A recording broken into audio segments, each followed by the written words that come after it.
China ceased to dominate various territories, which included 3.5 million square miles, an area equal in size to 3 Indias, or almost all of Europe.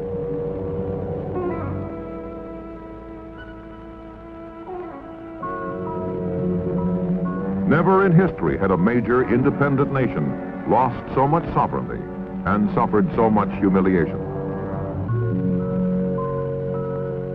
Entering the 20th century, China is a backward nation ruled by an autocratic system of emperors and kings.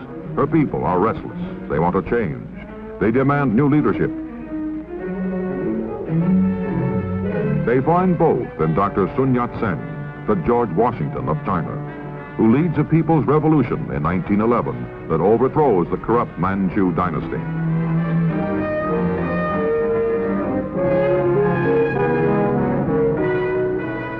Dr. Sun's attempts to establish democracy in China are hampered by reactionaries, restorationists, warlords. And amid the chaos and unrest, the Chinese Communist Party is born. Mao Zedong attends the founding conference in 1921. A man of the soil, he believes that the ultimate power in China belongs to the peasants, who make up 80% of the nation's population.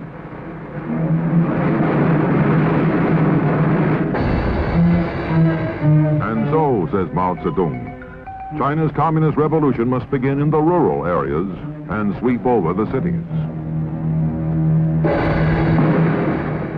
Chiang Kai-shek, succeeding Sun Yat-sen, works with the communists at first, but in 1927 he purges them from his government. Chiang's armies are able to drive the red troops into the mountains, but he can never wipe them out.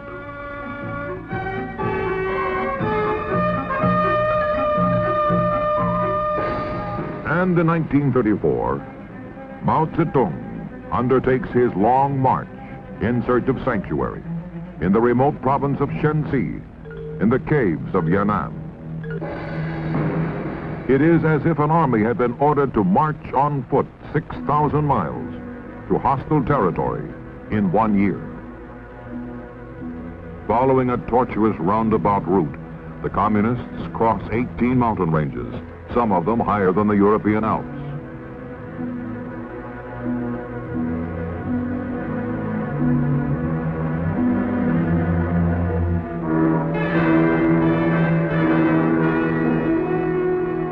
In the beginning, there are 180,000 marchers in the communist caravan, curling across the hills and plains of China for 50 miles and more. Casualties are enormous.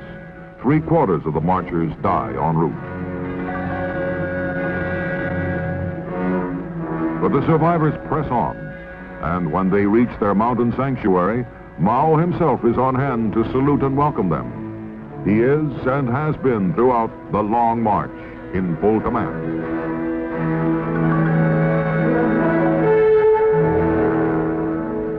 There are only a few thousand communists in the caves of Yan'an, but from this humble beginning, their influence will grow and multiply, reach out and conquer.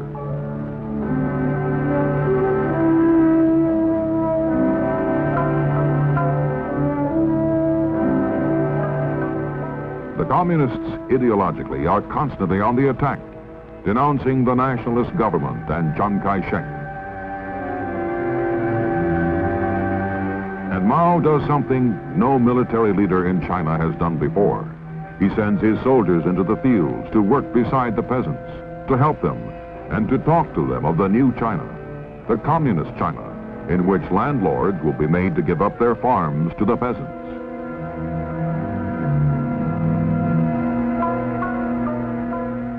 Propaganda teams travel the countryside. Dancers perform morality plays in which the landlords are the devils and the communists are the forces of righteousness, trampling their class enemy.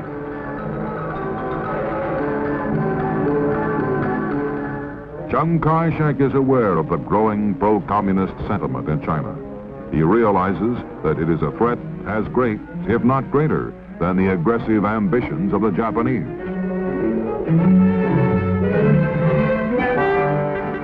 For Chiang and for nationalist China, the sands of time are running out. And yet, the nation, her cities, and her people reflect little of the uneasiness, unrest, uncertainty that cast their shadows from within and without.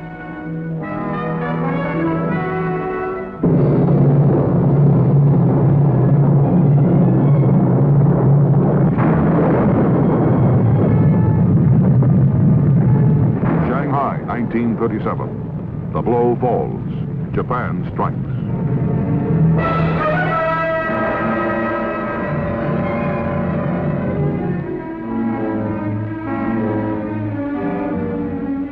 When Chiang Kai-shek is forced into war with Japan, when China must fight for her life, the communists are given representation in a coalition government. Mao Zedong makes his real aims very clear. We are fighting 70% for self-development, 20% for compromise, 10% against Japan. As the Sino-Japanese War goes on, Mao is promoted in Chinese Communist propaganda as a popular anti-Japanese patriot. Wherever and however the Red troops move into battle, they spread the glory of Mao Zedong and the greatness of the communist cause. On their backs, they carry posters and slogans as they march through the countryside.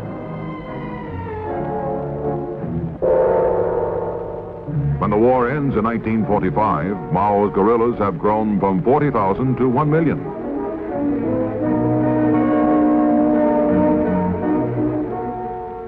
The enemy from without has been conquered, but within, the fight has just begun. For post-war China is a nation exhausted by battle. People eat grass. Misery and hunger are deeply etched on the land and on the people.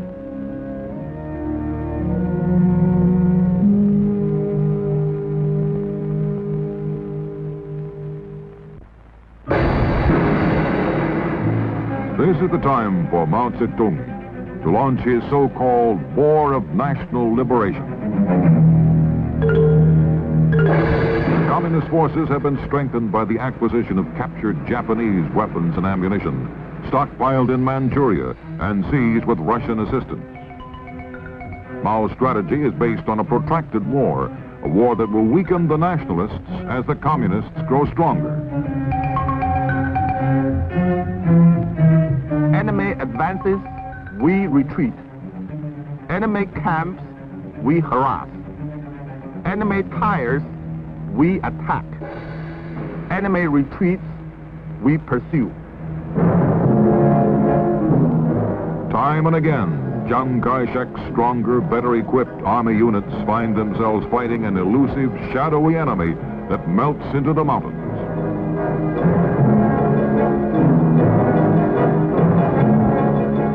And in the midst of battle, communist soldiers harangue the nationalists, calling on Chiang's troops, often with great effect, to desert to the communist side.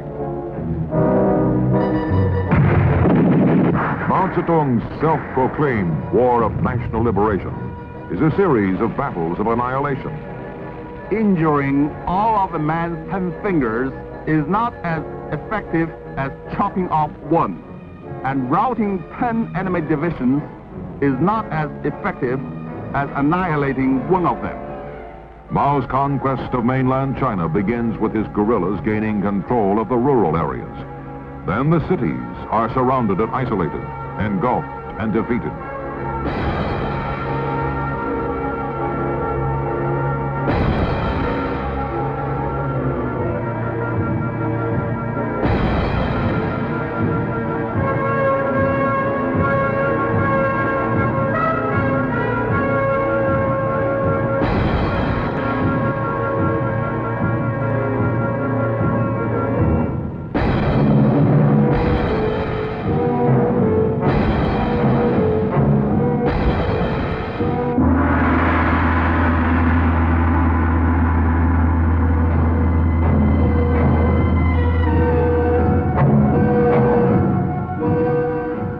Blueprint for conquest is succeeding just as planned.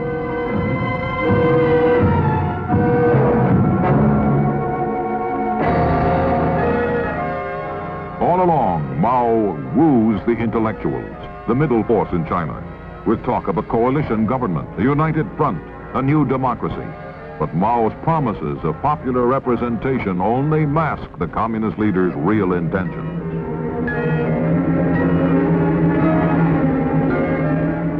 Finally, all of mainland China is swallowed up by the so-called liberation movement, and 1/4 of the world's population is brought under communist control.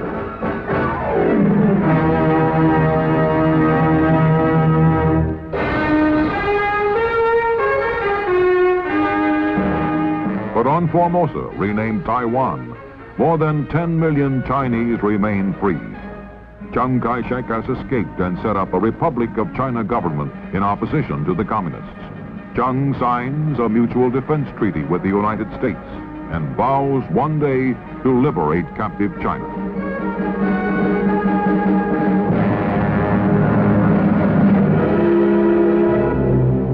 In Beiping, on October 1st, 1949, Mao Zedong proclaims the birth of the People's Republic of China. In communist China, with the War of National Liberation won, Mao Zedong reveals to the world that he is no gentle agrarian reformer. In the first 5 years of the People's Republic, at least 800,000 anti-communists, by Mao's own admission, are tried and executed. Millions more die from local excesses, from imprisonment, from assignment to so-called labor reform units. In foreign affairs, Mao becomes increasingly militant.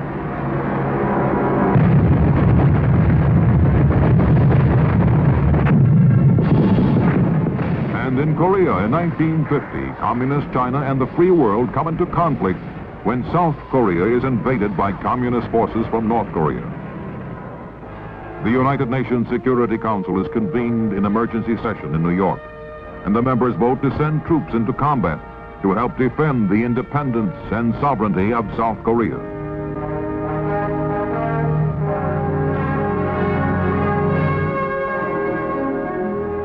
In December 1950, the Red Chinese intervene on the side of North Korea.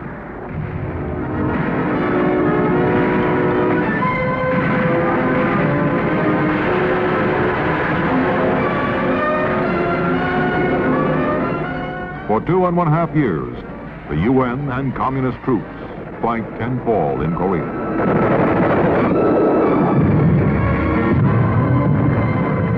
The United Nations forces hold, and in July 1953 at Panmunjom, an armistice is signed, fixing boundary lines much as they were when the invasion began.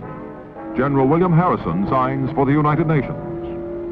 General Nam Il accepts the agreement for North Korea.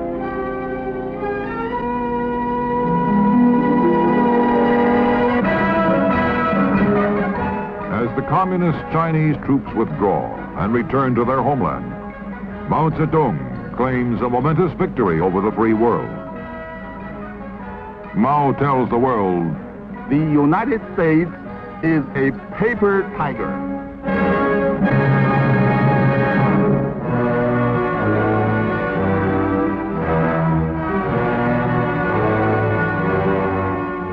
Immediately after the establishment of the People's Republic, all is harmony between the Chinese dragon and the Russian bear. Moscow rolls out the red carpet for the visitor from Peking. And it is not long before the two giants of the communist world, controlling together more than 1 billion lives, sign a 30-year treaty of friendship, alliance, and assistance. Each country promises not to join in any coalition against the other, and both agree to consult regularly on matters of mutual concern.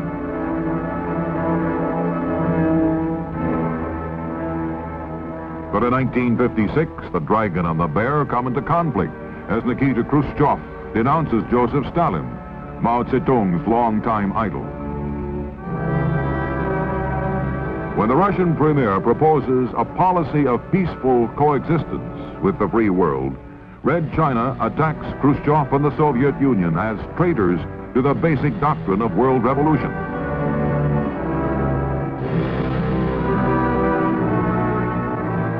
As the years go by, the rift grows wider.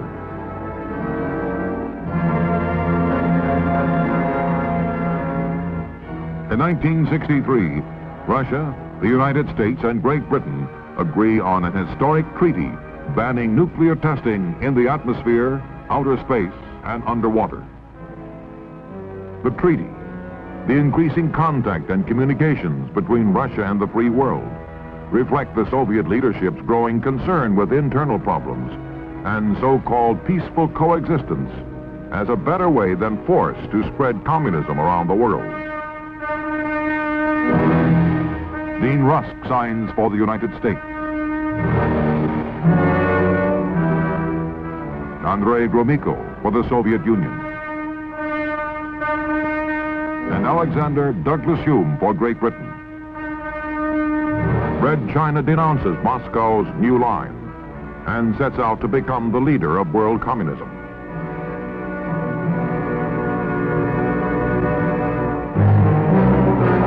As generations of leadership change, as years pass, Peking may change its militant position. But today, Communist China seeks to spread its own brand of global revolution. Mao's emissaries are sent into the underdeveloped nations of the world, the so-called rural areas. Red technicians arrive in Havana, seeking a foothold in the Caribbean, a satellite in the Western Hemisphere.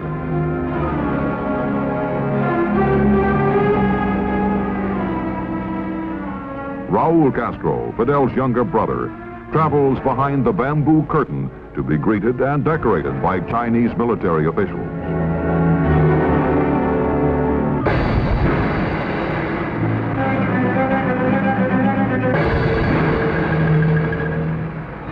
In Europe, Red China wins a satellite in tiny Albania.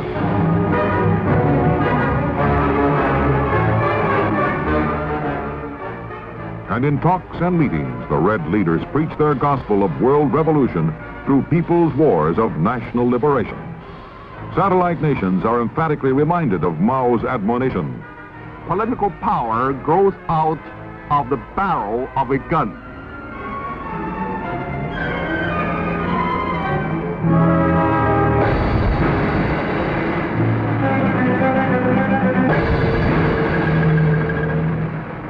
In Africa, Ghana and its leader, Kwame Nkrumah, received special...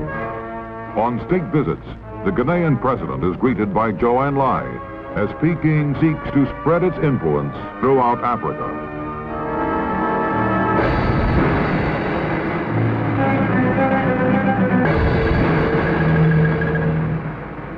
In Asia, the Chinese Communist regime seeks to become a friend and ally of Pakistan.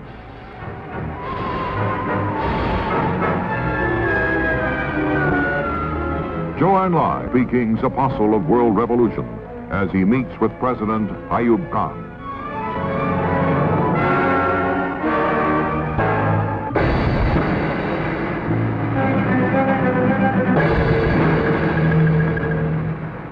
In alliances and agreements with Indonesia and other nations, Red China adheres to Mao Zedong's creed of conquest.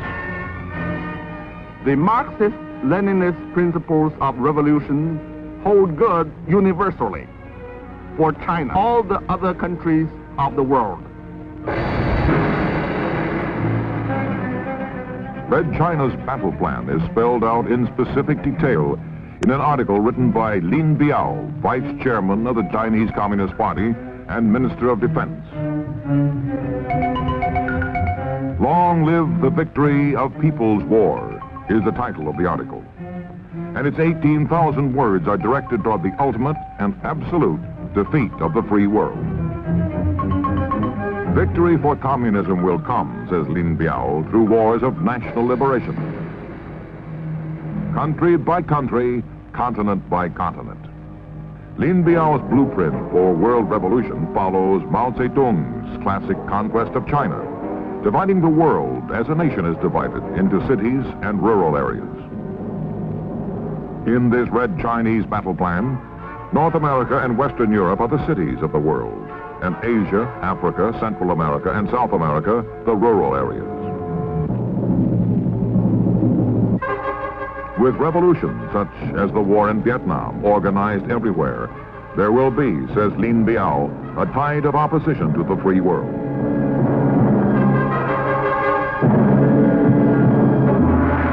And the imperialists, the reactionaries, the Khrushchev revisionists will be swept from the stage of history. The struggle of the Viet Cong, adds Lin Biao, is now the focus of the struggle of the people of the world. The communists are waging a guerrilla war patterned after Mao Zedong's War of National Liberation. In Vietnam, as in China 2 decades ago, communists seek to dominate the countryside until the dense thicket of communism surrounds, entangles, and finally chokes the cities. And the Viet Cong fight with guerrilla tactics tested and perfected by Mao Zedong. Use any technique of terror, subversion, treachery that will harass and cripple the enemy. And so civilian prisoners are bound and chained and slaughtered by the Viet Cong.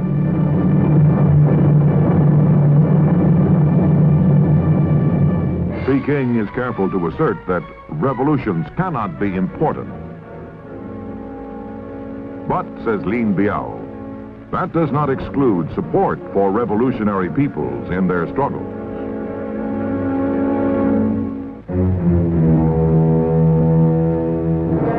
Thus does militant communist China and Mao Zedong see the day when Peking becomes the ideological center of a world enslaved. But in many countries, the Red Chinese battle plan has failed. In Ghana, Kwame Nkrumah, good friend and faithful ally of Mao Zedong, is today a fallen idol, a deposed ruler, a man without a country.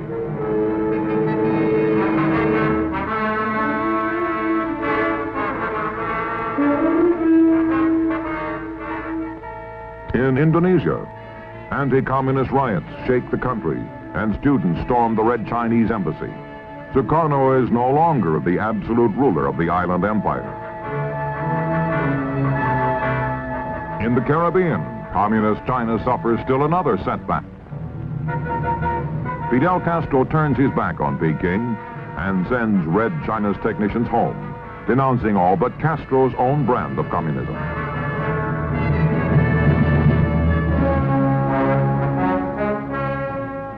In Asia, nations large and small stand together, strong, alert.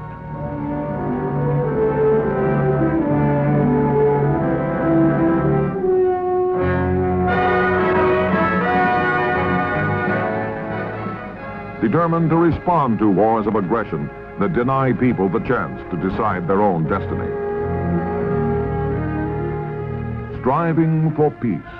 Striving for a world in which nations live by law and reason, not by threats and destruction. In a world of so-called cities and rural areas, the emerging nations and industrial countries are today partners in progress, building together for peace. The cities, the fortunate nations of the world, are bringing to the rural areas, the poorer nations, the skills and assistance needed to help them and their people build and create a better life. For this generation and those to come, carrying on a tradition of hope and the dignity of man, a conviction born long ago, far away.